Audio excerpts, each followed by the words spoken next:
Hello there. Welcome to Haman Nature.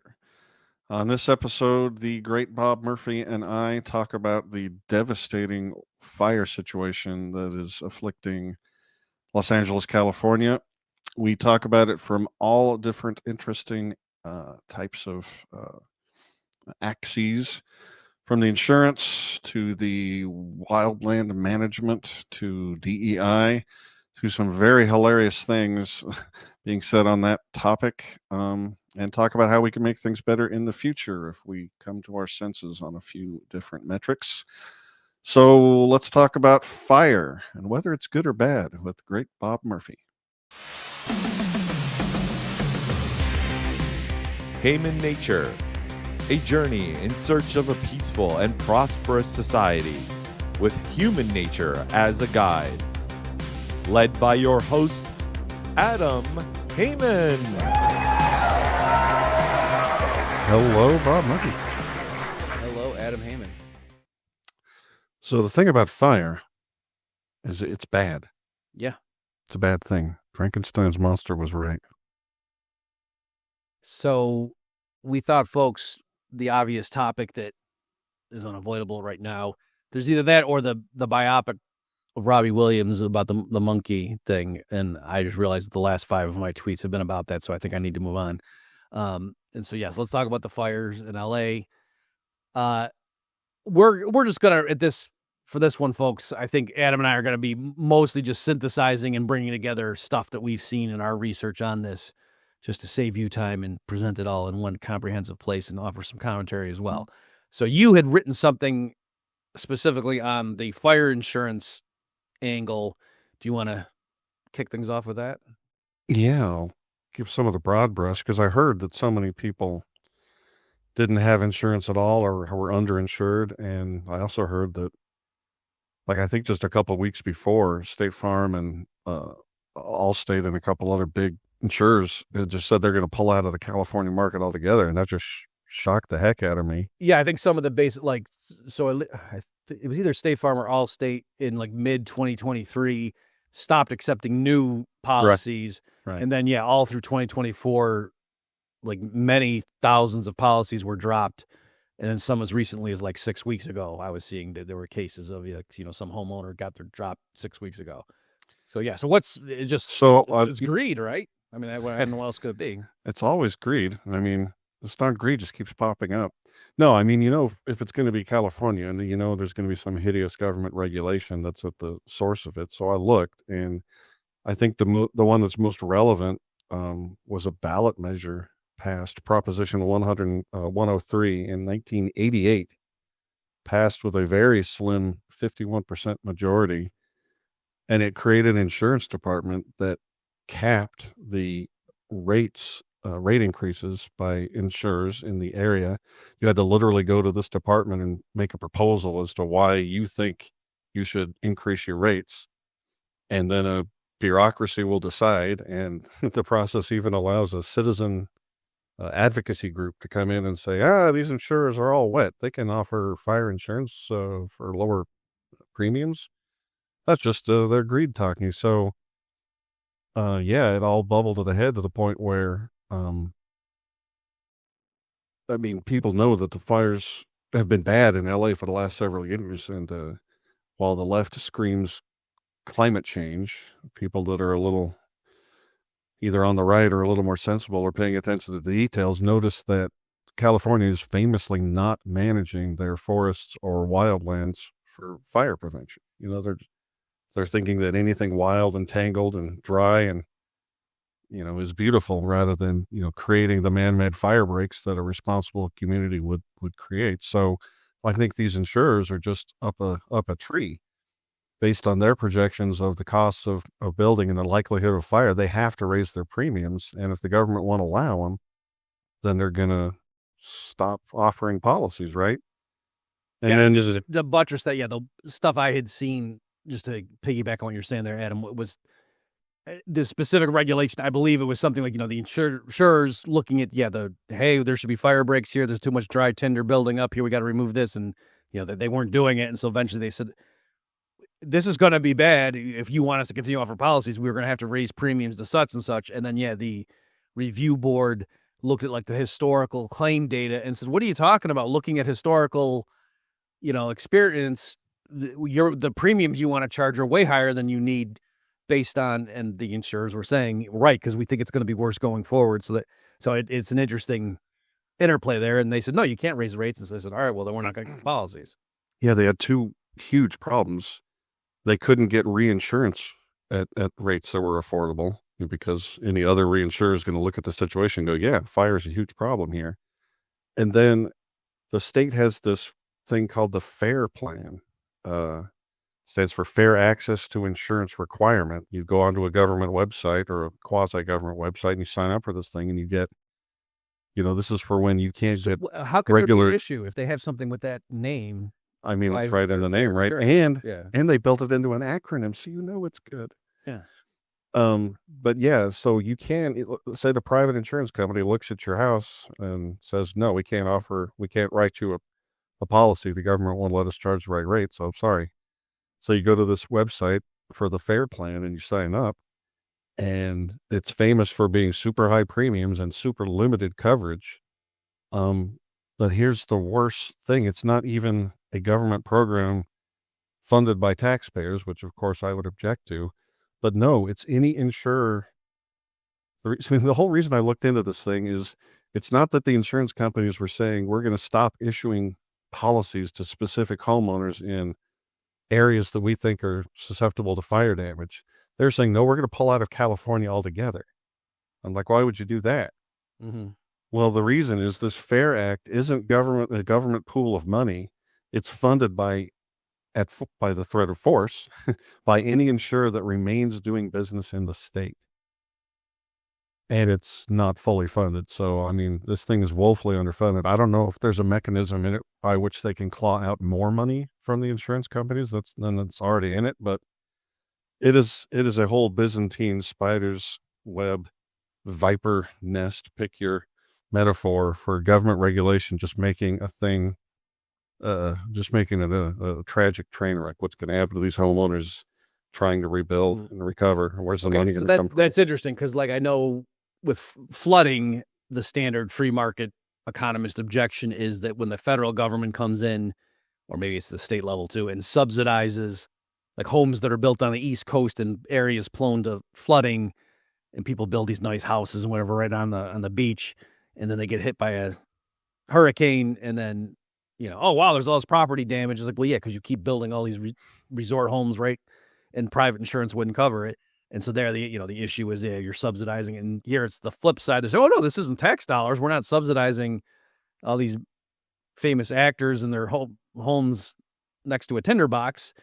We're just saying, no, make the fire insurance companies pay for it. And then the obvious result of that is they say, okay, well then we'll leave the state. That the state government of California can't take our money if we're not in the state, because there still is some, jurisdiction areas or issues. And so it's just, I got another illustration of, Mises' demonstration that one intervention doesn't have the consequences they want. So then what do? They don't say, oh, we should back off and have laissez-faire.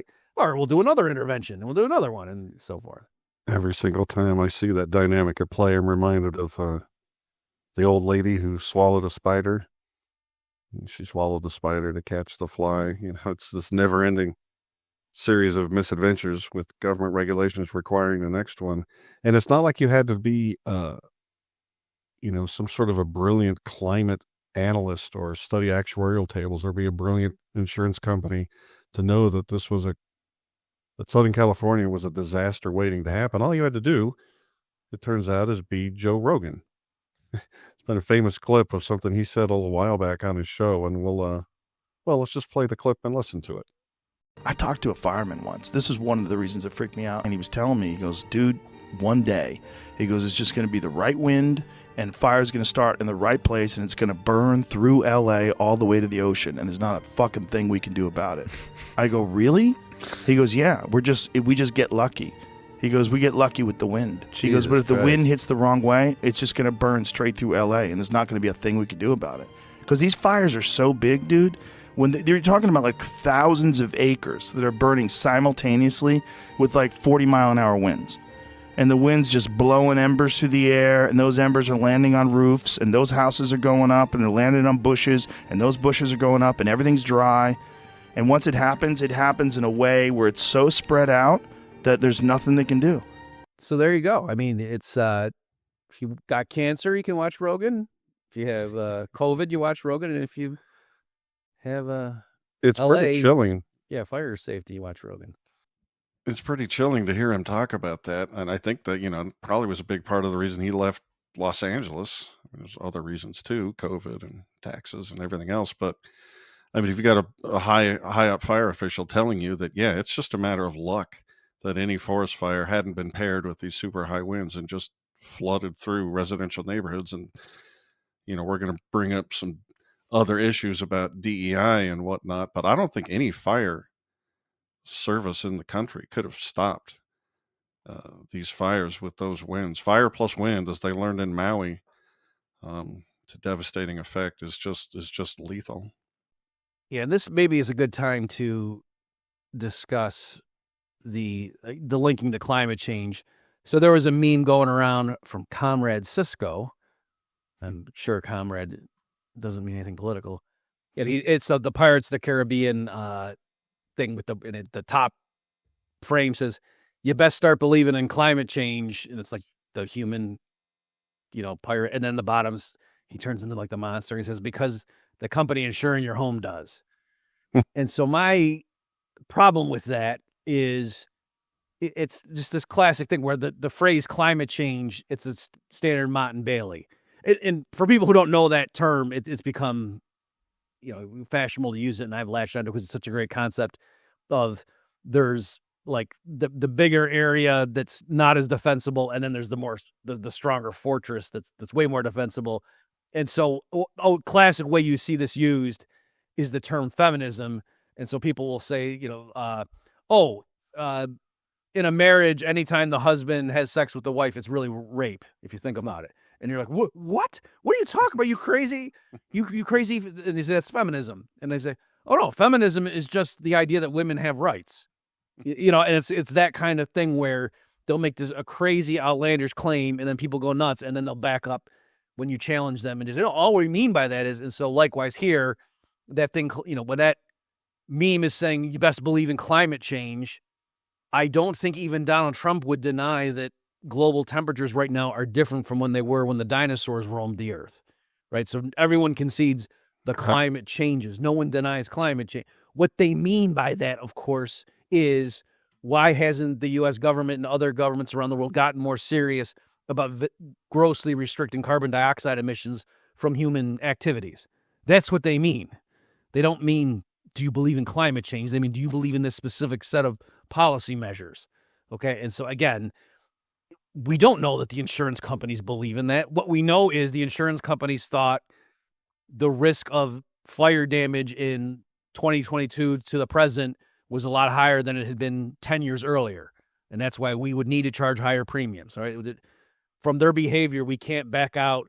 Geez, do the actuaries of the fire insurance companies think that a global carbon tax would have been a good idea? Or do they believe in limiting global warming to 1.5 degrees Celsius and think the cost would outweigh the benefits would outweigh the cost? So we have no idea about that. So again, this is just, so anyway, that's my comment on that. How do you feel about that?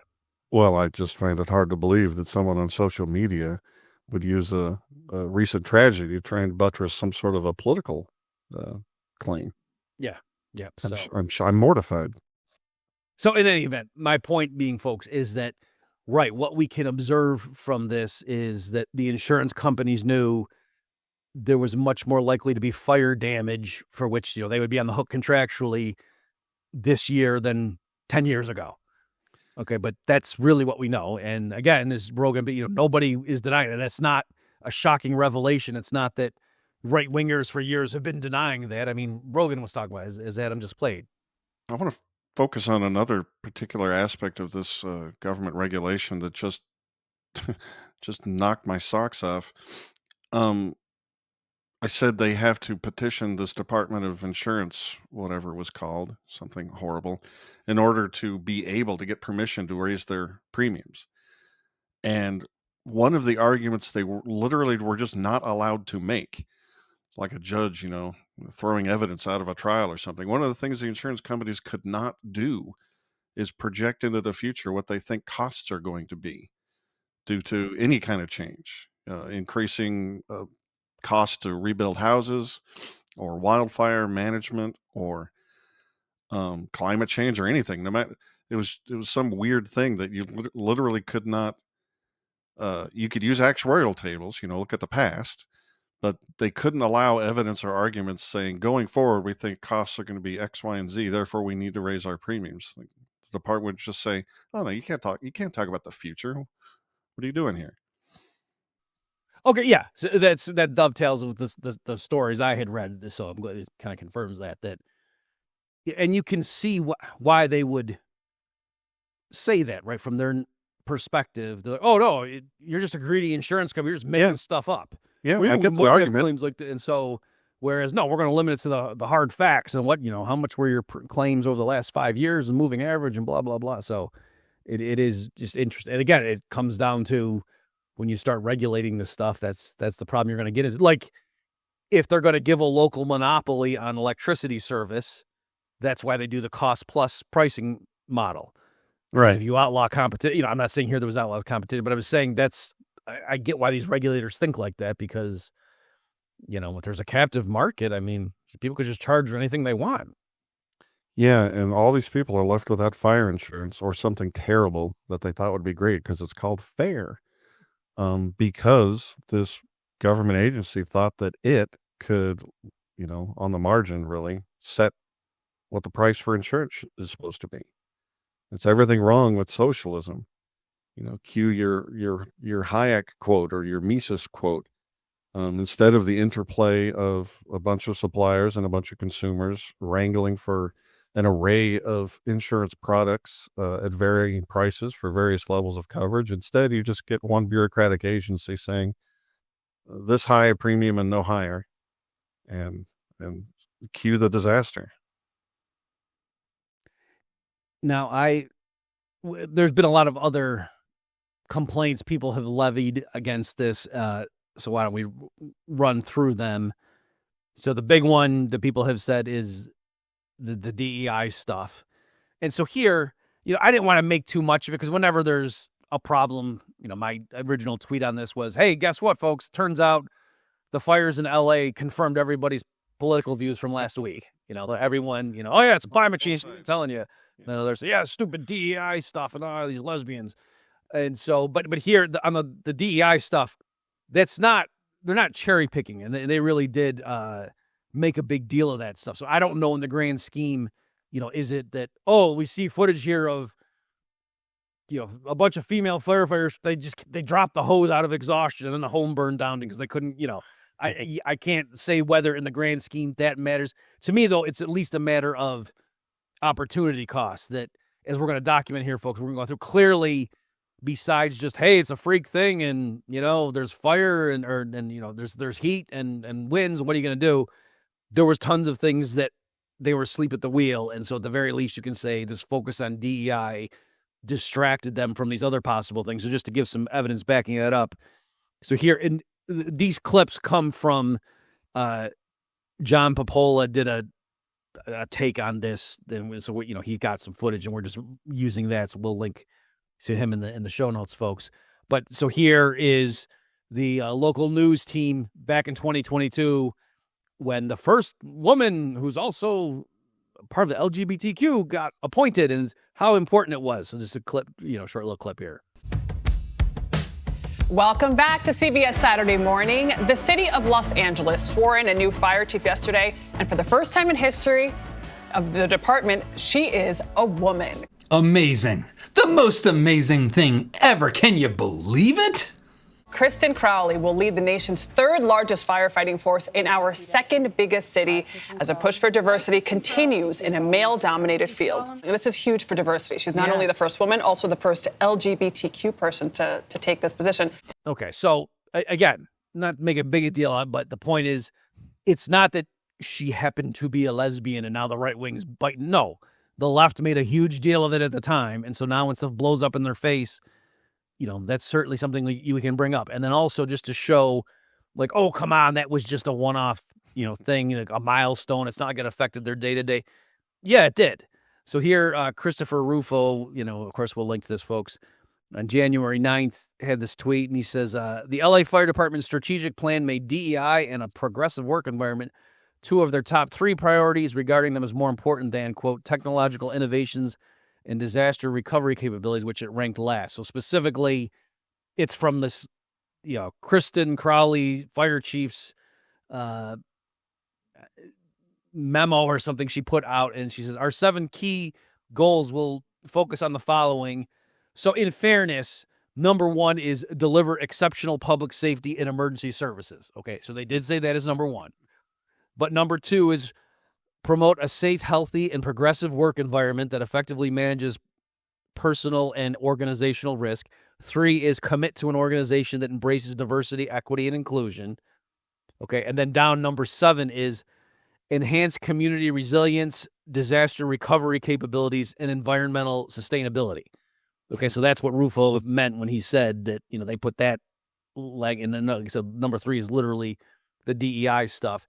And then there's also, he has a thing here of a whole page of the DEI strategies and all the like bullet points in 3.1.1 and 3.1.2, and did it in like listing all the ways that they're going to, including create an equity and human resources bureau to provide leadership, guidance, and resources to advance the department's DEI vision.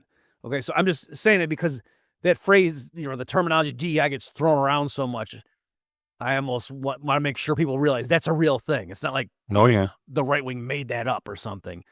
And then to give, so this is funny.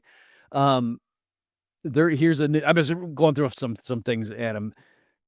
So this is from January 19 of 2023 from the LA Times. So this author is a left-winger who's defending the city from accusations. And so the title of this piece is, have no Prop 1 water projects been built in California? No, but they're moving slowly. And so let me just read the first couple paragraphs. California voters, so again, this is from January of 2023. California voters approved a ballyhooed $7.5 billion bond issue 8+ years ago, thinking the state would build dams and other vital water facilities. But it hasn't built zilch. True or false?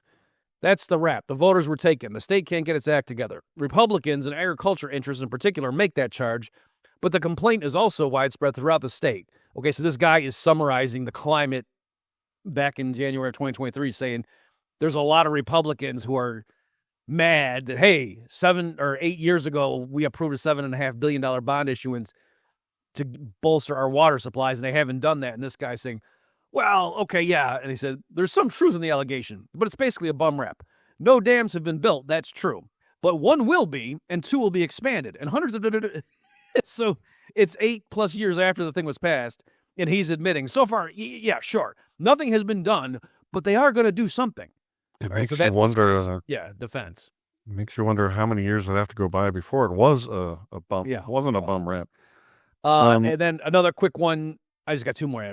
Another from March of 2022. Again, in the grand scheme to this matter, I don't know, but LA County Fire Department donating surplus supplies to Ukraine's first responders, right? And so they gave them various of their excess material.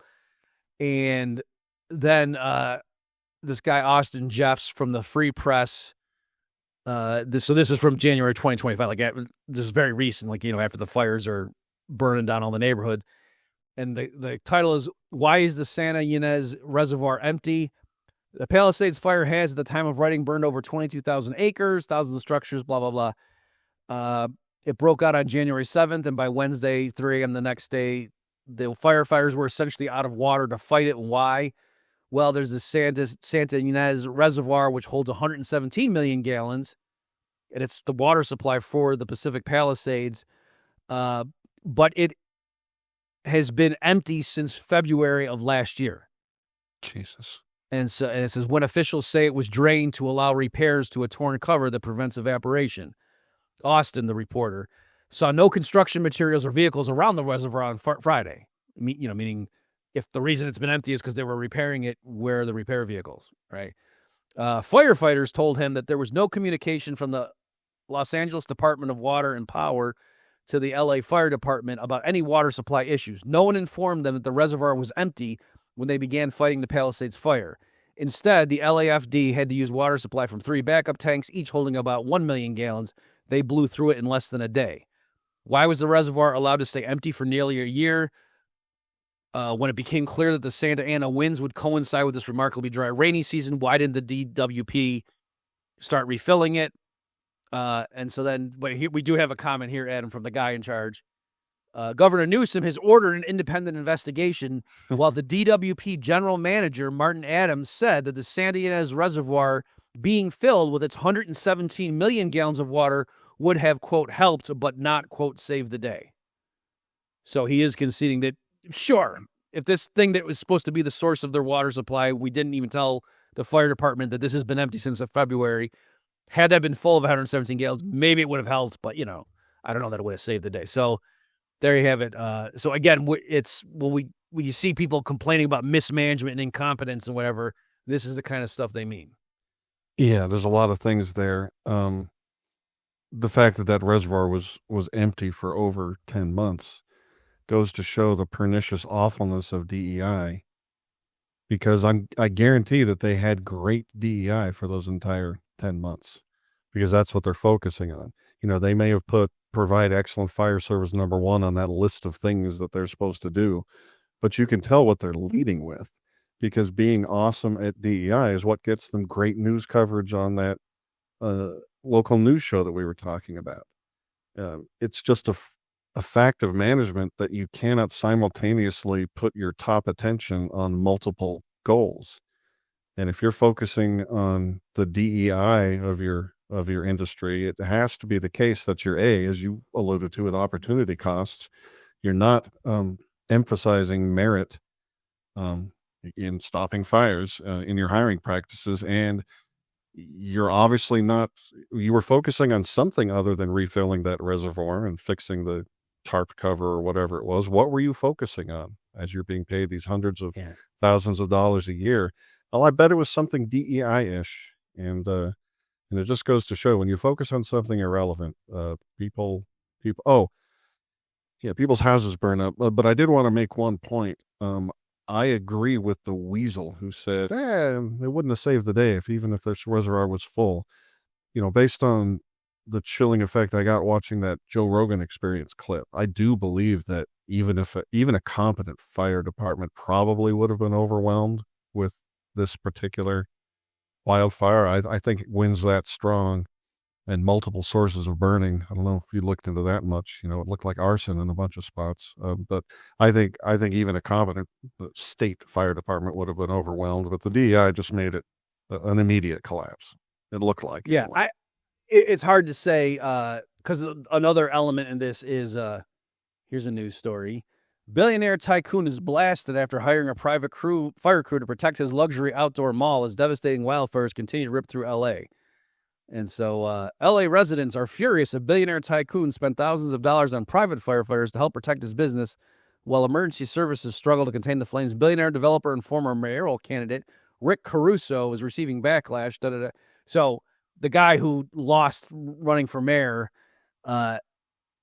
he saved his mall. You know, so again, I don't know, you know, I'm not an expert. I don't know, like, the location of his mall, but he hired people. And so he's getting yelled at for, you're using valuable water to save your commercial properties rather than letting, the public use it to save residential homes. So again, it's a coincidence that. Yeah. I mean, whether he's more private sector stuff is, the more effective it seems to be. Yeah, and whether he's guilty or not, it's certainly the fact that when you have resources allocated by political means, you're gonna the politicians are gonna direct resources in their favor, on the margin, whether this guy did or not. It's Bob, did you see the no, go ahead. I just want to make sure I was being a bit sarcastic. My point is, though, like you were saying, I don't know how effective. I'm saying it does seem to be that, the other side is conceding that, yes, this billionaire hiring private firefighters was able to protect his stuff. Oh, I see. His shopping mall didn't get burned down. So I'm just saying that's one data point, but it's in other words, if he had failed, they probably would have said what you said. Like, see, it doesn't matter what would have happened. It just if there's fire and wind, nothing you can do. But he was able to say, and so then now the accusation is, oh, well, that's not fair. Why did he get all the water? So, Yeah, no, that's a good point. Before we completely get away from the DEI thing, did you see that viral clip of the official who, let's say, isn't necessarily going to carry you out of a burning building? I'm not sure. Let's play that.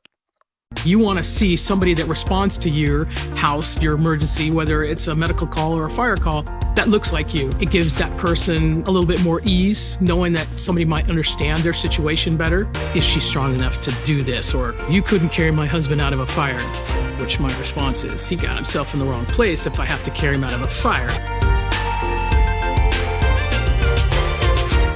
How do you like that, Bob? I do like it.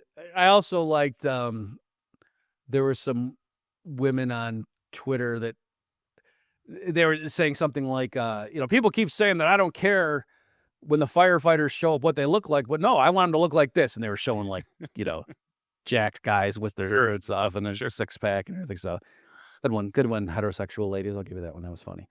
Heterosexual ladies for the win. Yes. And then there's also, I got so many tabs, folks. I got to keep finding the thing. Where the heck did it go? Okay. So you might say, well, who was in charge of the fire situation or the water situation? There's a water chief, Janice Quinones, and she made a modest $750,000 a year. And insiders are saying that she knew about the empty reservoir and broken hydrants months before fires. That was another thing too, is apparently, Adam, it's a rampant problem where people were just stealing fire hydrants and like selling it for scrap. Like people would be complaining and the government, was, oh, okay. Yeah, that's people should stop doing that. So that's, let's see. So the $750,000 a year LA water czar is responsible for a raft of failures that contribute to the devastating fire department, insiders told Daily Mail. On Mayor Karen Bass's orders, the city maxed out its budget to, quote, attract private sector talent, hiring Department of Water and Power CEO Janice Quinones on a $750,000 salary starting back in May, which was almost double that of her predecessor. Okay, so, I guess the mayor could say, I don't know what more you want me to do. I double the salary, but and I won't get into the weeds here, but she used to work for PG&E and left, well, that company was like settling lawsuits that its sparks had contributed to an earlier round of fires. And, so it's kind of like, well, we hired them. I mean, she knows about fire. She just worked for a company that caused them. So why wouldn't she, so anyway, so it's, let me say this, that I want to like try to be fair, because that goes into, so I've seen some people like complaining that they even cut the budget, which apparently is true, that they cut like $17 million or something from the fire department's budget. And so in general, right-wingers don't complain when the government cuts budget. So is this just a case where, no matter what they did, the right-wingers were going to be upset with them? Because like, that's what I'm saying. Like here, you could say, well, no, I mean, they were spending a bunch to get somebody to come in and do this. And yeah, it didn't, I admit there was a problem with the human element here, but I don't think we should judge a whole program based on. Yeah, but I mean, they're in a tough spot. How could you possibly figure out what the quote unquote right amount of funding they're supposed to receive per year is? There's certainly no market test, right? Right. And, since they have no competition, whatever their budget is, they're not going to prioritize allocation. They could have filled that reservoir with water over 10 months. They just didn't. Right. It wasn't a money problem. They did not care. They cared about something else. Well, right. Just to be clear, I'm saying I want, like the point you just made, the generic libertarian point, that no matter what resources they have at their disposal, they're not going to have the same incentives, because it's not like they're going to go out of business and there's going to be a different fire department next year, because they did so poorly.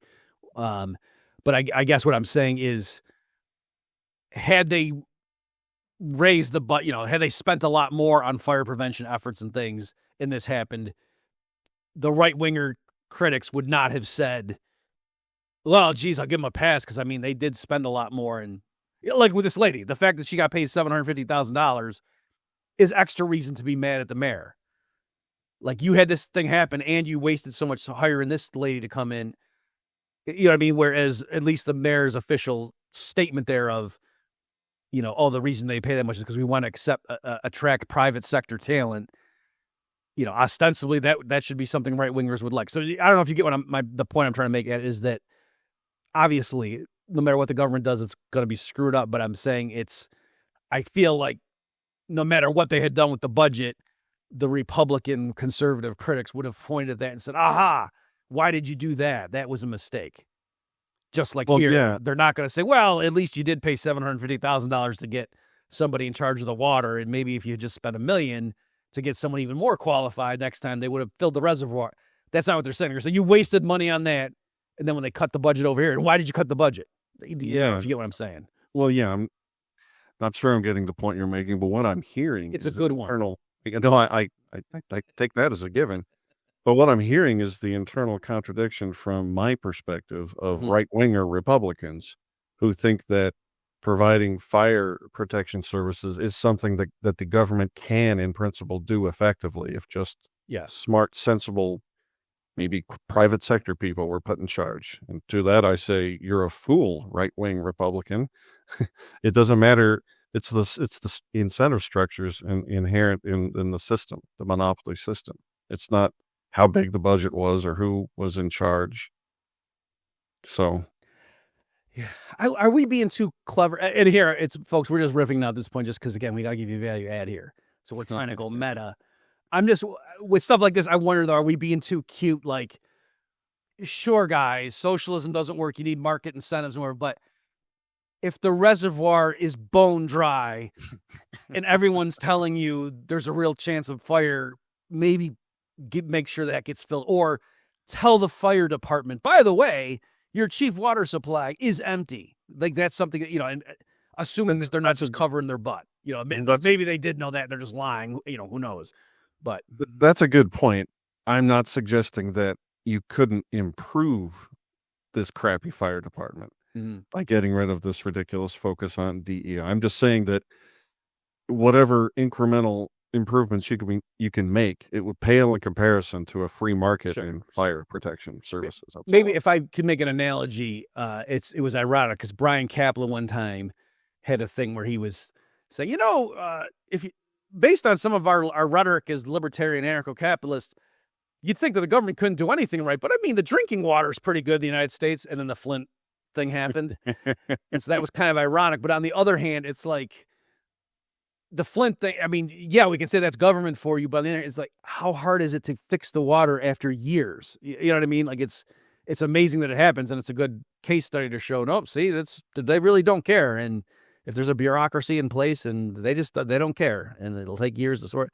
But on the other hand, you can see like, a limited government constitutional conservative type saying, guys, give me a break. If you just had normal people running that, they know how to give drinkable water to people. This is just a bunch of idiots and put some people in there and know what they're doing.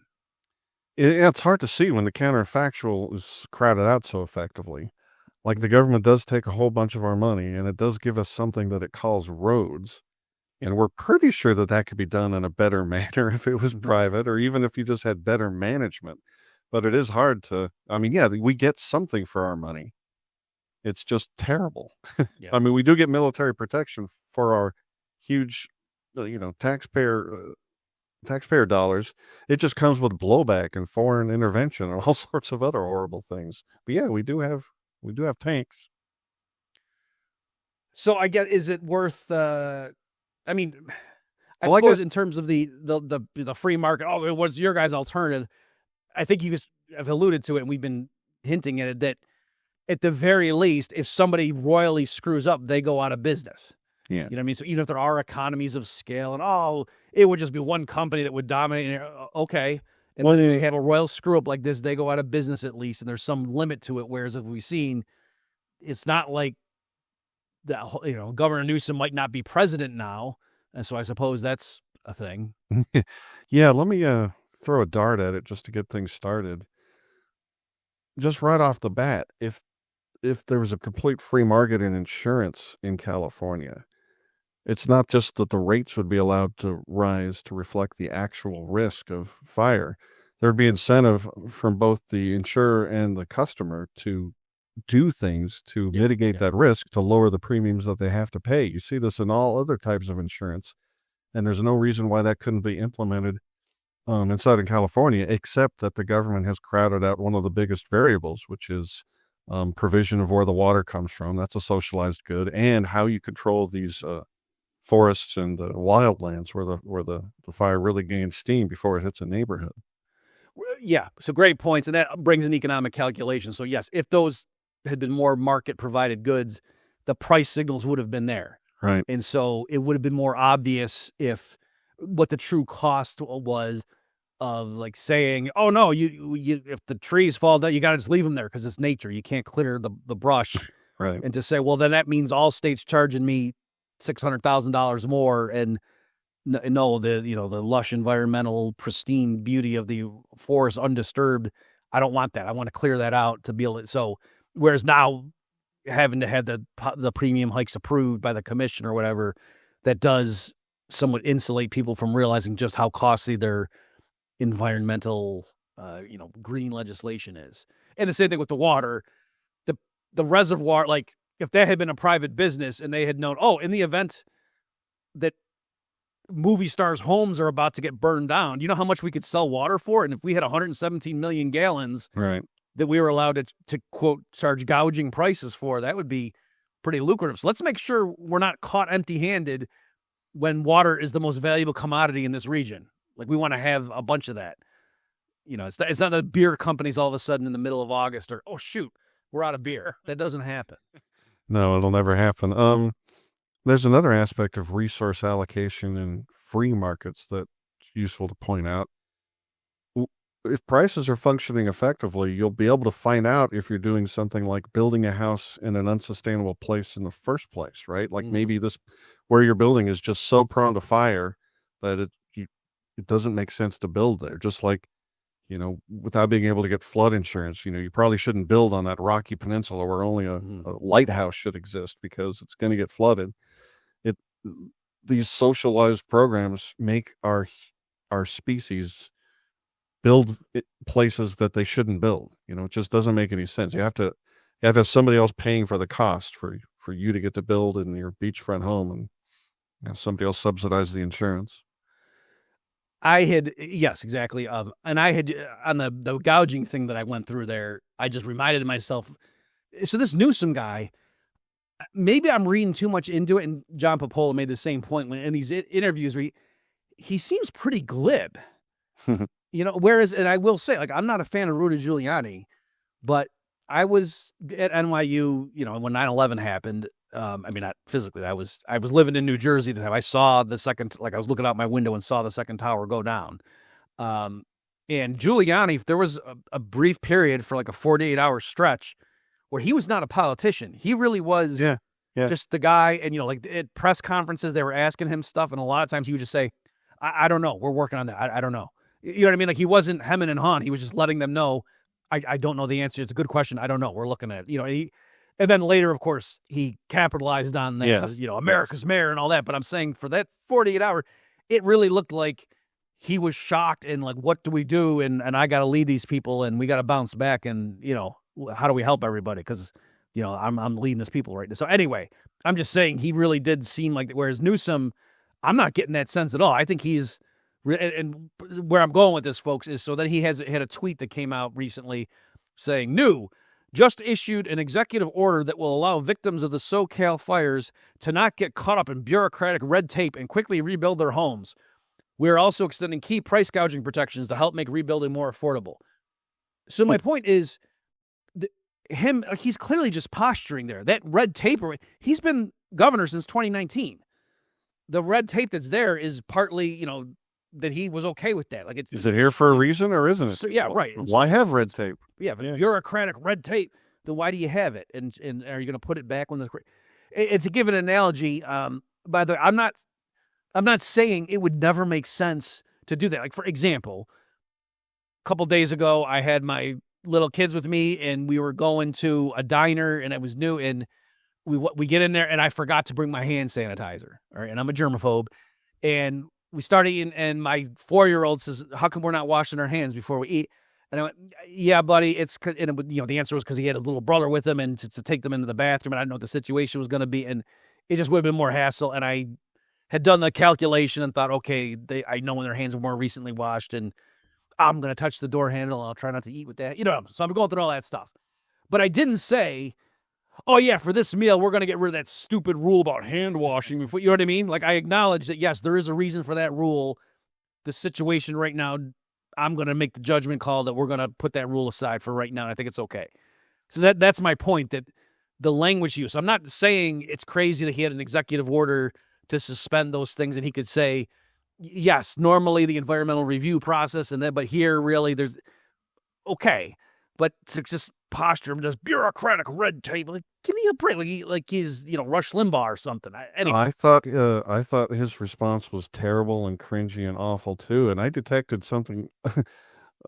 I heard everything you're talking about, but he also, Gavin Newsom is an interesting character. I mean, they've been floating him as a possible presidential bid for quite a while now, but this is while the Democratic Party was in the grips of the most identitarian, woke, racist DEI nonsense perversion in its history, where, we've got to go out of our way to hire a female person of color. And if she's gay, that's a plus, So you've got this very charming, articulate, in my view, scaly and weaselly politician, Gavin Newsom, who's like almost the head of his party, but he has to be facing all these identitarian slings and arrows. I mean, he has to be hearing this stuff, at least in the media. And then when he's saying, deflecting attention from, well, this isn't the governor's fault, this is the responsibility of those local officials. Mm-hmm.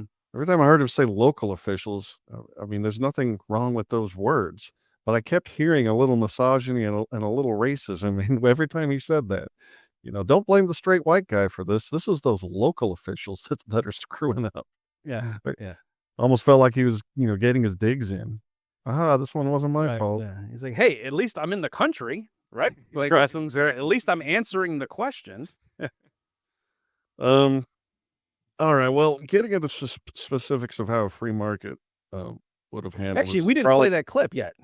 Which one? I'm just looking at my note. We didn't play the mayor. Oh, well, then let's do that. Yeah, let's, in case some people, my joke might have been sound.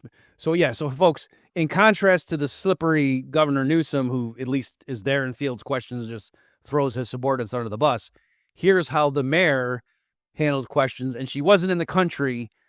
She had left to go see, was it the leader of Ghana get inaugurated or something like that? And so here, someone caught her, and we'll just play this clip, and you can see this is the skillful politician at work with her clever riposte. I hope people get to watch this because it really is amazing. Here we go. Do you owe citizens an apology for being absent while their homes were burning? Do you regret cutting the fire department budget by millions of dollars, Madam Mayor? Have you nothing to say today? Can you back up? I appreciate it. Have you absolutely nothing to say to the citizens today? Elon Musk says that you're utterly incompetent. Are you considering your position?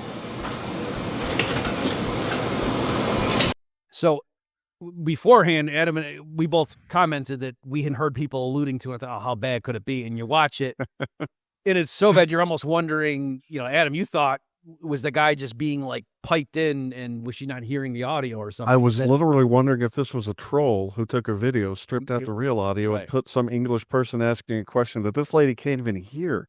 I mean, assuming it's legit, what was she doing? Yeah, I just staring into the ground as somebody asks, "How come you're not?" Wow. So there's your mayor. In fairness, maybe she was running through every possible answer, and she, unlike Newsom, realized, no, if I say that will be worse. So I'm just going to say. Like that scene in The Terminator, but then refusing to say the line chosen. Well, the guy knocks on the door and, all right. So there you have it. And this is, I guess it kind of goes back to Michael Malice's thing about these are not impressive people we're dealing with. No, they are not. My goodness. I mean, I think we've addressed the reasons we think this was quite a bit worse than it had to be. Do you want to address the climate change accusations? That this is just so demonstrably proof of that, or? I mean, it's like I said, the main point I wanted to make was just the fact that insurance companies knew this was going to be a particularly bad season. Yeah. That doesn't mean, so therefore, because the phrase climate change could mean all sorts of stuff. Also, I did have some people saying in response to our, because as I asked the person who was pushing back on my tweets about that Pirates of the Caribbean meme, and I asked him, I said, well, do you think I deny climate change? And he said, well, I listened to you and Adam on your conspiracy ones, and I don't know. So again, so to be clear, like the climate change can mean lots of things. And so I'm not denying the earth is warmer now in terms of global measured temperatures than it was like in the 1880. But the point is the models that show all the feedback effects then say we better do X, Y, and Z or else bad things are going to happen by the year 2100. There's a couple of things there. So one is they assume a bunch of positive feedbacks that might be true, but is based on hindcasting. And like I said, at least as of the time several years ago when I looked at the models, they were on the verge of being falsified or, being below the 95% confidence interval, which doesn't mean they're crushing it. It means they've almost been falsified. And again, though, the authors presented to the public as saying the models are predicting well within the range of their error confidence intervals or something. You know what I mean? Like it's the way they say it, it makes it sound like, yeah, this is basically what we predicted. And then the other thing though, too, is even on its own terms, like who would have had to do what, right? Like no matter what the state of California did, that's not going to change global CO2 concentration. Right. Even the United States acting unilaterally in the grand scheme, with China and India is not. So there's a bunch of things you have to say like, wow, if Trump had just exercised better leadership and not pull out of the Paris Accords and if this and that, and I get it. If there was an asteroid coming towards Earth and Trump said, well, we're not going to do anything about it, I understand why people would be upset and think that was poor leadership. But on the other hand, there's a lot of dominoes that need to fall in order to say the reason these fires broke out is because of climate change. Yeah, but what if it really buttresses my political ideology and makes me feel good on social media? Doesn't that count for anything? All right. Well, this was great. Anything else you want to talk about other than, as we stated at the outset, I think Bob and I both agree, fire, very bad. What I saw in your piece, and folks, we can link, Adam had written something up on the insurance stuff with the FAIR Act and whatnot. I didn't get the Frankenstein reference. Is that what he says? He says fire bad, or at least or I should say Frankenstein's a monster. Who knows what? Yes, I made that distinction. The doctor quite well. probably agrees fire's bad as well, but at least when Saturday Night Live makes Phil Hartman be Frankenstein, he says frequently fire bad, hilariously. Yeah. Okay. And when the townsfolk are chasing through, the village, chasing Frankenstein's monster with pitchforks and torches, fire's bad. Yes. Yeah. Always close on a high note, Dr. Murphy. Okay. All right. For those of you watching this or listening on Haman Nature, please go check out bobmurphyshow.com and also check out Bob's Human Action podcast at Mises.org. We should just rebrand it to Haman Action. I mean, give my empire time to grow. And if the vice versa, please check out hamannature.substack.com and my YouTube show, Haman Nature. Thank you very much, Bob. This was great. And thank you, folks, for watching. Remember, everyone, fire bad. Fire bad.